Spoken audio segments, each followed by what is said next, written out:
Sadoqat. Biz bu so'zni qanchalar tez-tez ishlatamiz.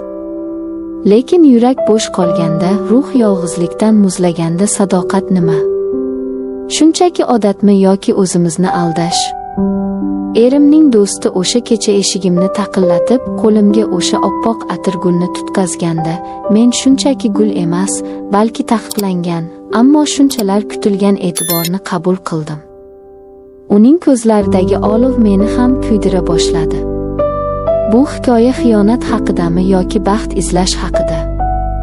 Hozir bilib olasiz. Assalomu alaykum, aziz yurtdoshlar, qadrdon muxlislar. Amomoni hikoyalari kanaliga xush kelibsiz. Bugun sizlarga aytib beradigan voqeam ko'pchilik ayollar tilga olishga qo'rqadigan, ammo ich-ichidan his qiladigan tuyg'ular haqida. Bu voqea real hayotdan olingan bo'lib, undagi har bir nigoh, har bir so'z haqiqiy. Videoroliklarimiz keng tarqalishi va yanada qiziqarli hayotiy hikoyalarni o'tkazib yubormaslik uchun like tugmachasini bosib qo'yishni unutmang. Kanalimizda yangi bo'lsangiz, albatta obuna bo'ling va qo'ng'iroqchani bosing. Tayyor bo'lsangiz, qalbimning eng yashirin sahifalarini ochaman. Mening ismim Nargiza. Yoshim 30 da. Turmush qurganimga 10 yil bo'ldi. Tashqaridan qaraganda biz namunali oilamiz. Erim bor, ro'zg'orimiz but, kamchiligimiz yo'q. Erim. U yomon inson emas. Mehnatkash oilam deydi. Lekin vaqt o'tishi bilan oramizdagi olov so'nib qoldi. U ishda charchab qaytadi, ko'pincha jim ovqatlanadi, keyin telefonga termulib yotadi. Ba'zan esa do'stlari bilan choyxonada, ulfatchilikda vaqt o'tkazadi. Men bu katta uyda, 4 devor ichida yolg'iz qolaman. Ayol kishiga nima kerak? Oltinu zar emas, shunchaki bir og'iz shirin so'z, samimiy suhbat, bugun chiroyli bo'libsan degan maqtov. Mana shu oddiy narsalar mening hayotimda yo'qolib borayotgan edi. Qalbimda g'alati bir bo'shliq paydo bo'lgandi. Xuddi katta bir kosayu ichi bo'sh. Kimdir kelib uni to'ldirishini, menga suyanishini, dardimni eshitishini xohlardim. Erimning do'stlari ko'p edi. Ularning ba'zilari oilaviy bordi-keldi qilardik. Ba'zilari faqat ish yuzasidan kelardi. Ularning orasida biri bor edi. Ismi Jasur. U erimning eng yaqin do'stlaridan biri edi. Kelishgan, bosiq, doim o'ziga qarab yuradigan erkak. Uning ko'zlarida qandaydir sirli ma'no borligini avval ham sezardim, lekin e'tibor bermaslikka harakat qilardim. Bir kuni erim ishga ketdi. Kechqurun do'stlari bilan yig'ilishi borligini aytgandi. Kechroq kelaman, xavotir olma, dedi u eshikdan chiqib ketayotib. Men odatdagidek uy ishlarini qilib, kechki ovqatni yolg'iz yedim. Uy jimjit. Faqat soatning chiqillashi eshitiladi. Shu payt eshik qo'ng'irog'i chalindi. Yuragim bir dukillab ketdi. Kim bo'lishi mumkin? Erimmi? Kaliti bor-ku. Eshikni ochdim. Ostonada Jasur turardi. U yolg'iz edi. Hech qachon uyimizga yolg'iz kelmagan, doim erim bilan yoki boshqa do'stlari bilan kelardi. Assalomu alaykum, kelin. Erim uyda emasmi, so'radi u. Uning ovozida ham hayrat, ham qandaydir sirli bir umid bor edi. Ko'zlari esa, o'sha ko'zlar menga tikilib turardi. Yo'q, erim yig'inda-ku, siz bormadingizmi, dedim men hayajonimni yashirishga urinib. Ha, bordim, shunchaki bir narsa qolib ketgan ekan, shuni olgani kelgandim, dedi u tutilib. Lekin bu shunchaki bahona ekanligini ich-ichimdan sezdim. Uyda yolg'izmisiz, so'radi u kutilmaganda. Bu savol oddiydek tuyulsa-da, o'sha lahzada u juda boshqacha jarangladi. Xuddi qo'rqmayapsizmi yoki zerikmayapsizmi degandek. Ha, yolg'izman, dedim sekin. U bir zum jim qoldi. Ko'zlarida g'alati bir iliqlik yondi. Keyin yaxshi o'tiring, dedi-yu ketdi. Lekin u ketdi-yu meni o'zi bilan olib ketgandek bo'ldi. O'sha oqshom men qalbimdagi bo'shliqni yanada chuqurroq his qildim. Uning o'sha birgina "Uyda yolg'izmisiz?" degan savoli miyamda aylanib yuraverdi. Oradan bir necha kun o'tdi. Erim yana do'stlari bilan uchrashuvga ketadigan bo'ldi. Men yana yolg'iz qoldim. Bu safar yolg'izlik menga og'ir botmadi, chunki ichimda qandaydir kutilmagan hayajon bor edi. Xuddi nimadir sodir bo'lishini kutayotgandek edim. Va kutganimdek eshik qo'ng'irog'i chalindi. Yugurib borib ochdim. Yana u. Jasur. Bu safar u bo'sh qo'l bilan kelmagandi. Qo'lida kichkina, chiroyli o'ralgan sovg'a qutisi bor edi. "Bu sizga", dedi u jilmayib qutini uzatib. Men hayron bo'lib qutini oldim. Qo'llarim biroz titradi. "Bu nima? Nega?" "Oching", dedi u. Qutini ochdim. Ichida kichkina, nafis muqovali she'rlar kitobi va bitta oppoq atirgul bor edi. Atirgulning hidi dimog'imga urildi. "Nega?" deb so'radim yana, hayratimni yashira olmay. "Bu noqulay-ku."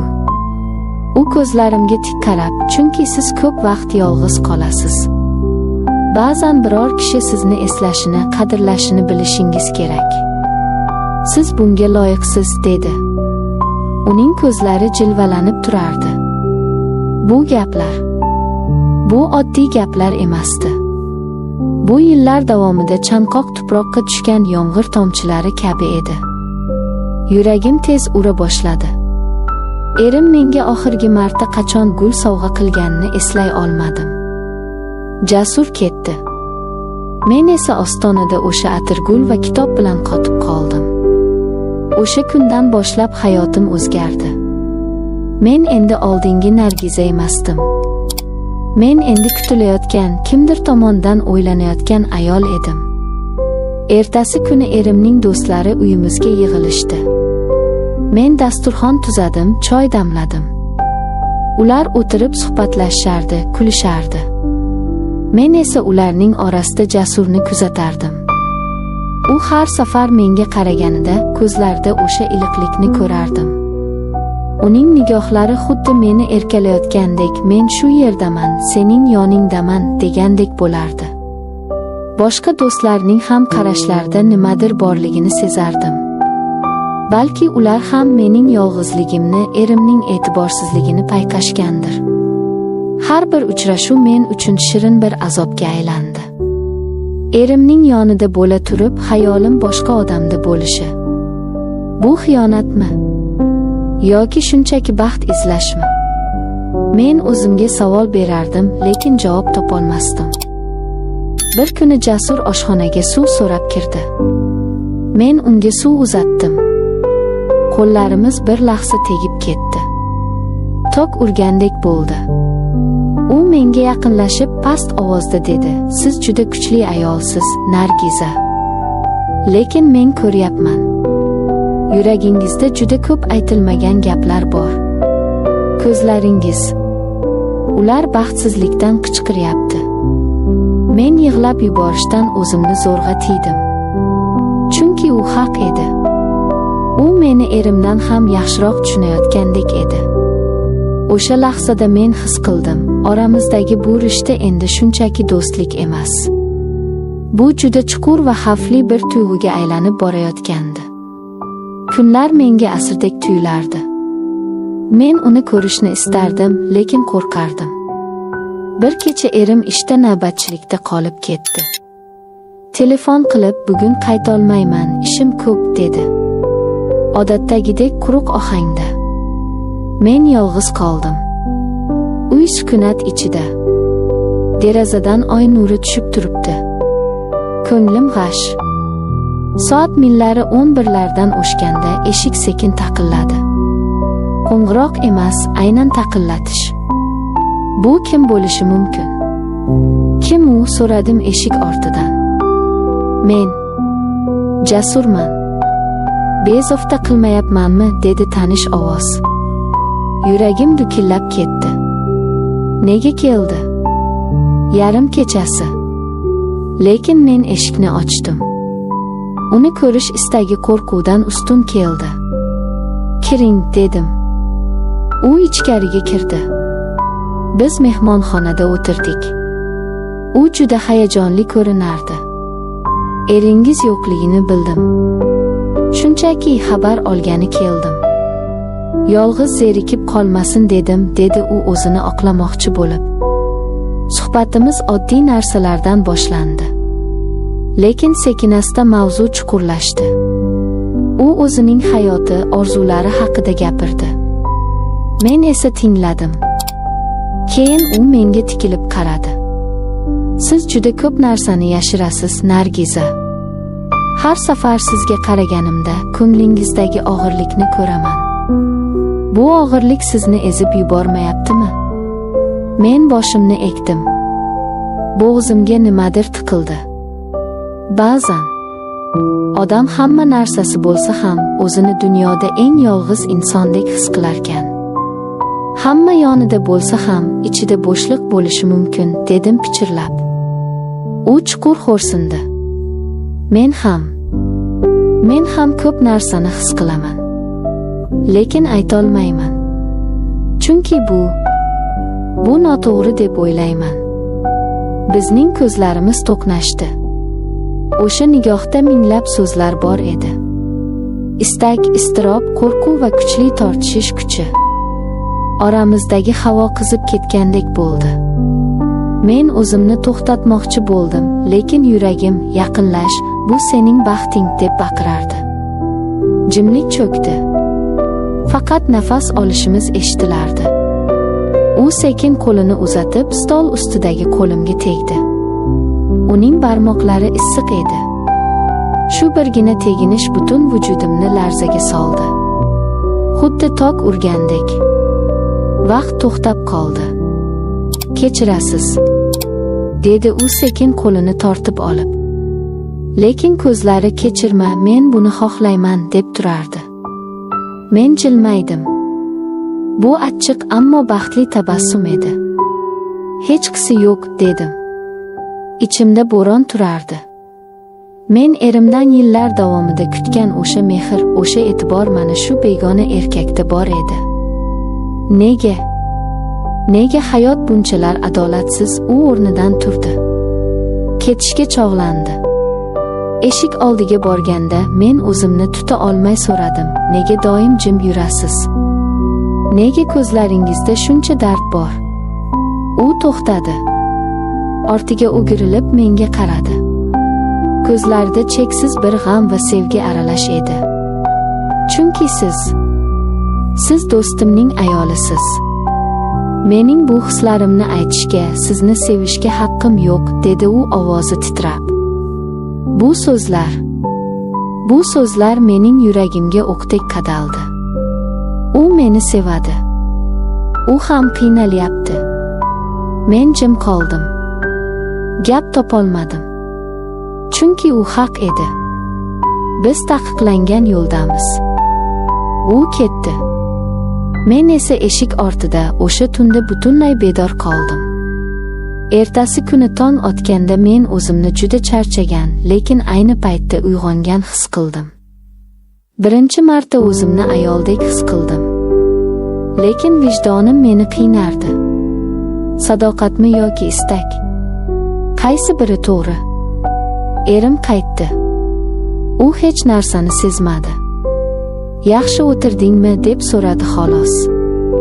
Men unga qarab, ha, dedim, lekin ichimda men sensiz boshqa bir dunyoni kashf qildim, deb o'yladim.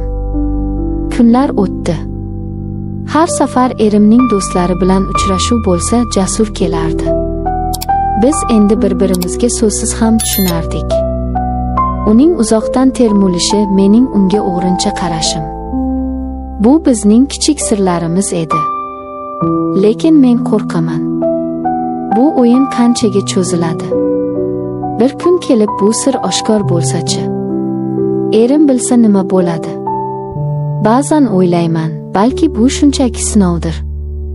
Yoki bu taqdirning menga bergan kechikkan sovg'asidir. Hozircha men jimman. Hozircha men o'sha atirgulni kitob orasida quritib saqlab yuribman. U mening yashirin baxtim, mening gunohim va mening umidim. Azizlar, bu mening hayotim, mening hikoyam. Hali bu hikoyaning oxiri yo'q. Biz hali ham shu chiziq ustidamiz. Bir qadam oldinga xiyonat, bir qadam orqaga baxtsizlik. Men sizdan so'ramoqchiman, ayol kishi faqat sadoqat uchun yashashi kerakmi? Yoki u ham baxtli bo'lishga, sevilishga, ardoqlanishga haqlimi, hatto bu taqiqlangan bo'lsa ham? Balki siz meni qoralarsiz, balki tushunarsiz. Lekin bir narsani unutmang, yurak amriga bo'ysunish dunyodagi eng qiyin ish.